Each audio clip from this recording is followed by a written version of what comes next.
বক্তব্যকে নিয়ে সেটা কালকে আমাদের মুখ্যমন্ত্রী কৈলাস শহরে প্রথাগতভাবে যেখানে যাচ্ছেন কতগুলি কর্মসূচির ঘোষণা দিচ্ছেন, প্রকল্পের ঘোষণা দিচ্ছেন, কিছু উদ্বোধন করছেন। এটা করতে গিয়ে ওখানে গিয়ে উনি বক্তৃতা করেছেন।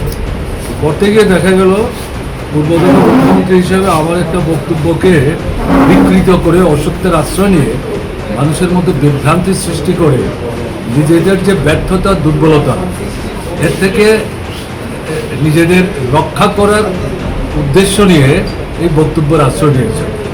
আমার কাছে কালকে ডেইলি দেশকতা রাত্রিতে এই সম্পর্কে আমার মতামত জানতে চেয়েছেন। এখন আপনাদের সামনে যা বলছি তাই।